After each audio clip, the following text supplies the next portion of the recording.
नमस्कार साथियों, आज की वीडियो खास है उन लोगों के लिए जो अपना खुद का घर बनवाने का सपना देख रहे हैं। ज़मीन आपने ले ली है या लेने की सोच रहे हैं और अब सबसे पहला स्टेप आता है प्लिंथ बीम तक का काम। बहुत लोग कंफ्यूज रहते हैं कि इसमें क्या क्या होता है, कितना पैसा लगेगा, कितने दिन में काम पूरा होगा और खर्च कहाँ ज़्यादा आता है। इस वीडियो में हम आपको देंगे एकदम ईमानदारी और रियलिस्टिक खर्च का पूरा हिसाब, प्लस कुछ टिप्स जिससे आप 15 से 20% पैसा बचा सकते हैं। सबसे पहले समझते हैं कि प्लिंथ बीम तक घर बनाने का मतलब क्या है।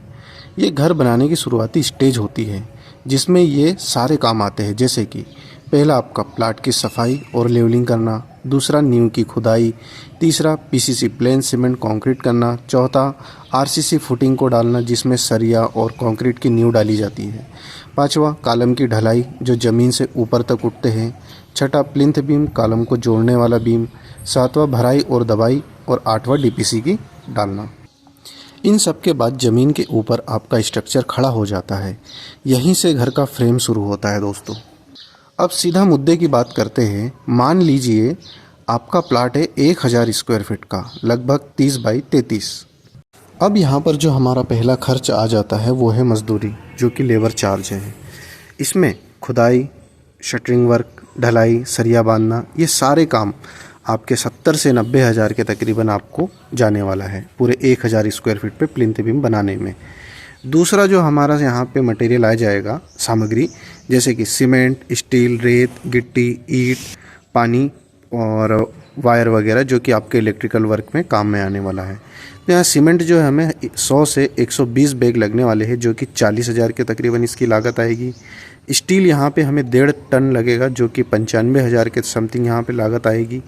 रेत जो है हमें 2 ट्राली लगने वाली है, जो कि हमें 6,000 से लेके, ये हो सकता है कहीं कहीं पर महंगी हो तो ये आपको 12,000 तक भी जा सकती है। गिट्टी 3 ट्रॉली लगेगी, जो कि 12,000 से 15,000 तक जाएगी।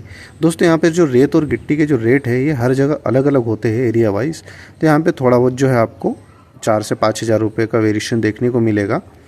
और ईंट ये हमें तकरीबन यहाँ पे 18,000 रुपये की लगेगी, जो कि तकरीबन यहाँ पे 2500 ईंटें लगने की गुंजाइश है प्लिंथ बीम में। यहाँ पे वायर वगैरह के लिए हम लोग, जैसे कि पानी की टंकी वगैरह और पाइप वगैरह, जो एक्स्ट्रा खर्च होगा हमारा यहाँ पे वो तकरीबन 5,000 रुपये हम यहाँ पे ऐड कर लेते हैं। इसके अलावा दोस्तों अन्य खर्चे भी होते हैं प्लिंथ बीम को बनाने में, जैसे कि मशीनरी खर्च, जिसमें कि आपको जेसीबी बुलवानी पड़ेगी खुदाई के लिए और भराई के लिए। इसका खर्च 4,000 से 6,000 के समथिंग हो सकता है। कंक्रीट मिक्सर ये मंगवाना पड़ेगा आपको कंक्रीट बनवाने के लिए मशीन, तो ये इसका जो रेंट है ये 2,000 से 3,000 रुपये मान लीजिए आप। आपको वाइब्रेटर लगेगा, जो कि 1,000 से 1,500 रुपये के समथिंग में आपको इजीली पिन वाइब्रेटर मिल जाता है, जो कि वाइब्रेशन के काम में आता है कंक्रीट के। इसके अलावा जो अन्य और खर्चे यहाँ पे हम जोड़ लें, जैसे कि site levelling, marking, tools, footwork खर्च, फिनिशिंग या सफाई के लिए, तो ये तकरीबन मोटा मोटी 5,000 रुपये आप इसका एक्स्ट्रा और रख सकते हैं। यहाँ पे हम दोस्तों इन सभी को ऐड करते हैं तो हमें पता चलता है काम का जो हमारा पूरा खर्च है। मजदूरी में हमने यहाँ 80,000 रुपये लगाए, सामग्री में 1,70,000, मशीनरी और अन्य खर्चे यहाँ पे हमने 15,000 रुपये रखे हैं। टोटल जो हमारी लागत ये बैठती है 2,65,000 से 2,85,000 के बीच में आपको 1,000 स्क्वायर फीट में ईजिली प्लिंथ बीम तक का काम कंप्लीट हो जाना चाहिए।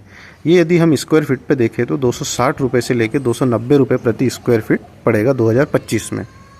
जैसे कि दोस्तों मैंने यहाँ पे वीडियो की शुरुआत में ही कहा था कि मैं आपको यहाँ से 15 से 20% खर्च कम करने के कुछ उपाय बताऊँगा। तो दोस्तों उसमें यदि हम देखें तो यहाँ पे मटेरियल आपको खुद खरीदना चाहिए। ठेकेदार को सिर्फ लेबर कॉन्ट्रैक्ट पे दे, मटेरियल पर आप 10 से 15% यहाँ पे बचा सकते हैं खर्च। जब भी आप स्टील खरीदने जाएं तो लोकल शॉप से ना बिल्कुल ना खरीदें, या तो ऐसा ना हो कि आप 1-1 क्विंटल लेके आ रहे हो, इस तरीके से नहीं। आपको जितना पूरा चाहिए प्लिंथ बीम के लिए एक बार में एक साथ पूरा खरीदें स्टील, जिसमें कि आपको रेट भी ठीक मिलेगा और वहाँ पे आपको लेबर चार्जेस जो है वो भी आपको बचेगा। यहाँ पे तकरीबन 2 से 3 रुपये प्रति केजी आप यहाँ पे बचा सकते हैं। दोस्तों पैसा बचाने के लिए एक और चीज़ इसमें बहुत महत्वपूर्ण होती है, जो कि हमारा डिज़ाइन है। यदि डिज़ाइन जो है आपने ठेकेदार से बनवाया है तो ये तो पक्का है कि यहाँ पे खर्च बढ़ने वाला है आपका, और किसी इंजीनियर से बनाया है तो हो सकता है जहाँ पर जितनी ज़रूरत हो उतना ही वो स्टील दे। कंक्रीट के जो साइजेस होंगे, कॉलम, बीम, फुटिंग के थिकनेस, ये सारी जो है डिज़ाइन के आधार पर आधारित रहती है। तो आप किसी इंजीनियर को ही हायर करके ये चीज़ें डिसाइड करें, कॉन्ट्रैक्टर सीजन में कराएं। दोस्तों जब भी आप कंस्ट्रक्शन करवाएं तो ये बारिश में बिल्कुल ना कराएं। बारिश जैसे ख़त्म होने वाली होती है, जैसे कि सितंबर का महीना, यहाँ से आप शुरू कर लीजिए प्लिंथ बीम का काम, जिसमें कि आपका नुकसान कम होने की गुंजाइश रहेगी बारिश के कारण।